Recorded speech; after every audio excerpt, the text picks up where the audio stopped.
आदेश जय श्री महाकाल शिवकेशी विश्वनाथ चैनल में आप सबका स्वागत है। परमात्मा से जुड़ने के अनेकों माध्यम हैं, जिनमें से भक्ति, साधना, समर्पण और ज्ञान महत्वपूर्ण हैं। लेकिन एक और ऐसा माध्यम है जो कि अपने आप में एक विशेष महत्व रखता है, क्योंकि ये एक ऐसा माध्यम है जो आपको बिना किसी अधिक परिश्रम के सीधे परमात्मा से जोड़ता है। यूँ कह लीजिए ये एक बहुत ही सुगम मार्ग है। जो लोग इष्ट साधना नहीं कर पाते हैं, साधनाओं को वक्त नहीं दे पाते हैं, जिन्हें साधनाओं को करने में डर लगता है, भय लगता है, ऐसे लोग साधना ना करके सिर्फ स्तोत्र पाठन के द्वारा परमात्मा से जुड़ सकते हैं, उनकी कृपा प्राप्त कर सकते हैं और अपनी मनोकामना पूर्ति की दिशा में प्रयत्न कर सकते हैं। और कहीं ना कहीं उनको अपने इस स्तोत्र पाठन का अर्थात इस माध्यम का लाभ उनके जीवन में अवश्य प्राप्त होता है। ये अलग बात है कि आप उसे समझ पाते हैं या फिर नहीं समझ पाते हैं। आप में से बहुत सारे ऐसे लोग होंगे जो अपने दैनिक जीवन में कई सारे स्तोत्र पाठ करते होंगे। कुछ लोग ऐसे होते हैं जो कि चुनिंदा स्तोत्र पाठ करते हैं, कुछ लोग ऐसे होते हैं जो कि बहुत अधिक स्तोत्र पाठ करते हैं, लेकिन वो एक सही तरीका नहीं समझ पाते हैं। स्तोत्र पाठन का सही महत्व उन्हें ज्ञात नहीं होता है और कभी कभी उस स्तोत्र द्वारा प्राप्त होने वाले फल को भी वो बेहतर नहीं समझ पाते हैं। इसका कारण क्या है? तो इसका जो एक महत्वपूर्ण कारण है वो सबसे बड़ा कारण यह है कि मूल ज्ञात ना होना। जैसे कि मैं हर बार कहती हूँ कि जब आप किसी क्षेत्र में प्रवेश करते हैं, किसी माध्यम से जुड़ते हैं, तो सबसे पहले आपको उस माध्यम का ज्ञान होना चाहिए, अर्थात मूल की जानकारी होनी चाहिए, तभी आप विस्तार तक पहुँच सकते हैं। और जब आपको मूल ज्ञात होगा तभी आप उसके द्वारा प्राप्त होने वाली उपयोगिता या फिर उसके लाभ को बेहतर तरीके से समझ पाएंगे। अन्यथा चाहे आपको उससे कोई भी लाभ प्राप्त हो रहा होगा, आप उसे बेहतर तरीके से समझ नहीं पाएंगे। तो इसीलिए आवश्यक है मूल जानना। मूल अर्थात स्तोत्र क्या है। जो लोग जानते हैं उनके लिए मैं कहूँगी बहुत उत्तम बात है कि आप छोटी छोटी चीज़ों की जानकारी रखते हैं, आप मूल की जानकारी रखते हैं, अर्थात आप आध्यात्म में बड़े स्तर तक जा सकते हैं।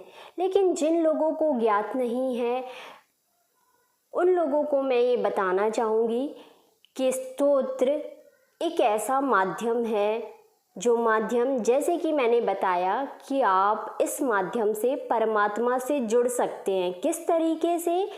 स्तुति के माध्यम से। स्तोत्र एक तरीके से स्तुति है, परमात्मा की स्तुति है, यानी कि स्तोत्र में परमात्मा की वंदना की जाती है, उनकी प्रशंसा की जाती है या फिर उनसे विनती की जाती है एक साधक के द्वारा। आपको जो भी आपकी आवश्यकता होती है आपके जीवन में, आप वो छंदों में जब पिरो करके उसे एक काव्य का रूप दे देते हैं, तो वह जो समूह होता है, उस काव्य का जो समूह होता है वह स्तोत्र कहलाता है। जो लोग हिंदी भाषी हैं अर्थात हिंदी माध्यम से पढ़े हुए लोग हैं, वो लोग काव्य को बेहतर समझते होंगे, क्योंकि गद्य और पद्य से वो लोग भली भांति परिचित होंगे। और जो लोग अंग्रेजी माध्यम से पढ़े हुए हैं वो मैं समझती हूँ पोइट्री को बेहतर समझते होंगे। और अगर आप पद्य और पोएट्री को समझते हैं तो स्तोत्र समझने में आपको बहुत आसानी हो जाएगी। यानी कि स्तोत्र जो है वो एक तरीके से परमात्मा की वंदना है, उनकी प्रशंसा है, कम शब्दों में अधिक वर्णन। जब हम किसी की प्रशंसा करते हैं, जब हमें किसी से कुछ मांगना होता है, उनसे कुछ विनती करनी होती है, सामने वाले से कुछ विनती करनी होती है, तो हम सब कुछ नहीं कह पाते हैं या उनके सामने इतना ज़्यादा वर्णन कर पाना हमारे लिए संभव नहीं हो पाता है। तो कम शब्दों में अपनी बात रख देना, अपनी बात उन तक पहुंचा देना और साथ में उनके लिए कृतज्ञ हो जाना, यही स्तोत्र भाव है।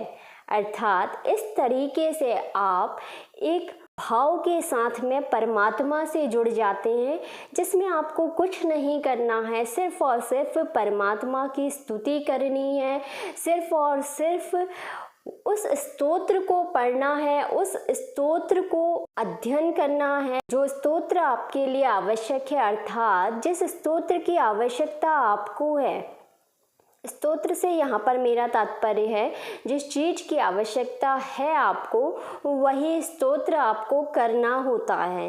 इस तरीके को अगर देखा जाए तो हम ये कह सकते हैं कि स्तोत्र के कई प्रकार होते हैं। जैसे कि आप सभी जानते हैं, आप लोगों ने सुना होगा, बहुत सारे स्तोत्र हैं जिनमें कि आपके आत्मविश्वास और ज्ञान को बढ़ाने वाले स्तोत्र हैं, जो कि ज्ञानवर्धक स्तोत्र कहलाते हैं।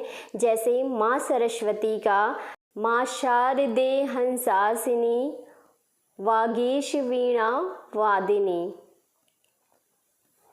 या कुंदेन्दु तुषार हार धवला, या शुभ्र वस्त्रावृता, या वीणा वरदंड मंडित करा, या श्वेत पद्मासना। इस स्तोत्र को जब आप करते हैं तो आपके आत्मविश्वास में वृद्धि होती है, आपके ज्ञान में वृद्धि होती है। और जब आपका ज्ञान और आपका आत्मविश्वास प्रबल होता है, तब आप बहुत सहज महसूस करते हैं सामने वाले के समक्ष अपनी बात रखने में, और आपकी बात को सामने वाला बहुत आसानी से सुन लेता है। तो इस तरीके के स्तोत्र होते हैं जो परमात्मा की ऐसी कृपा को आप तक पहुंचाते हैं, जो कि आपको समाज में एक उच्च स्तर प्रदान करता है। इसी तरीके का एक स्तोत्र है सूर्याष्टक स्तोत्र, जिसमें सूर्य देव की वंदना की गई है। आदिदेव नमस्तुभ्यं प्रसीद मम भास्करः, दिवाकर नमस्तुभ्यं प्रभाकर नमोस्तुते।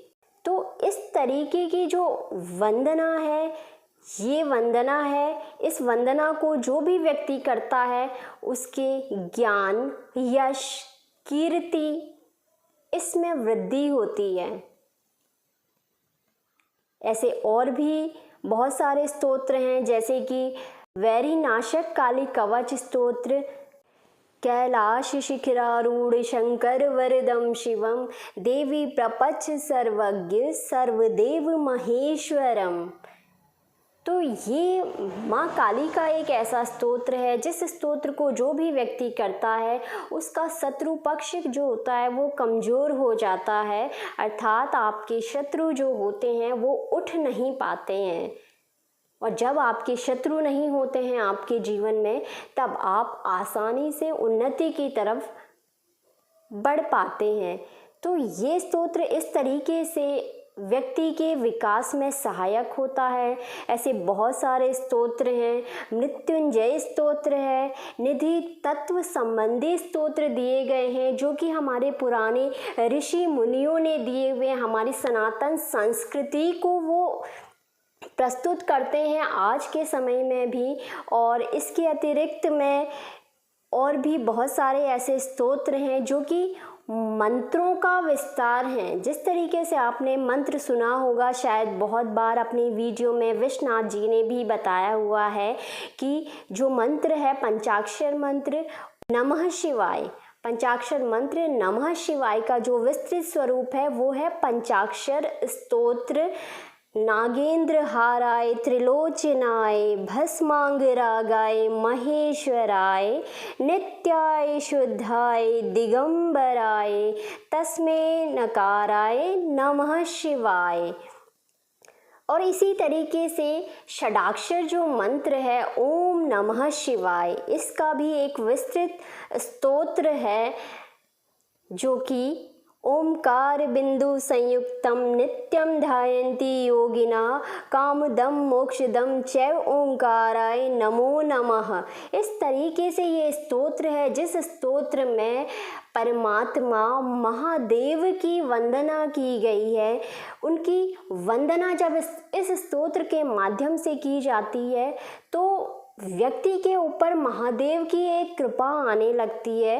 तो इस तरीके के बहुत सारे स्तोत्र हैं, फिर चाहे वो सिद्ध कुंजिका स्तोत्र हो या फिर और भी बहुत सारे ऐसे स्तोत्र हैं जो कि व्यक्ति के जीवन में परिवर्तन ला पाने में संभव है। लेकिन ज़रूरत है उन्हें समझने की, उन्हें करने की, क्योंकि जब तक आप नहीं समझेंगे, नहीं करेंगे किसी चीज़ को, तब तक आप उसके परिणाम की सिर्फ और सिर्फ कल्पना ही कर सकते हैं। वास्तव में उस परिणाम तक आप नहीं पहुंच पाएंगे। लेकिन जिस दिन आप उसे अपने जीवन में उतार लेंगे, उस दिन वही स्तोत्र जो एक के लिए जीवन परिवर्तन योग्य हो चुका है, वही स्तोत्र पाठन आपके लिए भी जीवन परिवर्तन कर देने वाला सिद्ध होगा। लेकिन करना होगा और भाव से करना होगा। तो स्तोत्र का महत्व समझिए। सिर्फ और सिर्फ स्तोत्र पाठन करना ही पर्याप्त नहीं है, बल्कि स्तोत्र पाठन के कुछ नियम होते हैं। वो नियम आपको ज्ञात होने चाहिए। जब आप उन नियमों का पालन करते हुए अर्थात उन मापदंडों पर चलते हुए स्तोत्र साधना करते हैं तो फिर आपको अलग से मंत्र साधना करने की आवश्यकता नहीं होती है, क्योंकि एक स्तोत्र का पाठन करने से भी आप वो प्राप्त कर लेते हैं जो कि किसी मंत्र साधना से प्राप्त होता है। ये है स्तोत्र की विस्तृत जानकारी। आज के जो वीडियो में हमने सिर्फ यह जाना कि स्तोत्र क्या होता है और विभिन्न प्रकार के स्तोत्र, जितने स्तोत्र मैंने बताए हैं इसके अतिरिक्त भी और बहुत सारे स्तोत्र हैं। आप उन्हें ढूंढिए, उनका अध्ययन करिए और जो भी स्तोत्र आपको आवश्यक लगता है, आपको अच्छा लगता है, आपके इष्ट देव से संबंधित है, उन स्तोत्र को पढ़िए, उनका अध्ययन करिए और नित्य अपने दैनिक जीवन में उन्हें सम्मिलित करिए। बहुत सारे जो लाभ प्राप्त होते हैं इस स्तोत्र पाठन से वो अनगिनत हैं एक तरीके से। कभी अगर बाबा की कृपा हुई, माँ की कृपा हुई तो कोशिश करूँगी आगे आपको ये स्पष्ट करने की किसी स्तोत्र के अध्ययन से क्या क्या प्राप्त हो सकता है एक व्यक्ति को। चीज़ें थी जो मैंने आज के ही वीडियो में बता दी, लेकिन कुछ जो बची हुई चीज़ें हैं वो मैं कोशिश करूँगी अपने आगामी वीडियो में देने की और उन नियमों को लाने की, प्रकाश में लाने की, जिन नियमों का अनुसरण करते हुए यदि आप स्तोत्र पाठन करते हैं तो आप परमात्मा से जुड़कर अपनी मनोकामना पूर्ति के साथ साथ परमात्मा की सीधी कृपा भी प्राप्त कर सकते हैं। तो अगर आप ऐसी जानकारी चाहते हैं तो आप जुड़े रहिए शिवकेशी वैष्णव चैनल से और इंतज़ार करिए आगामी वीडियो का। तब तक के लिए आदेश। जय श्री महाकाल।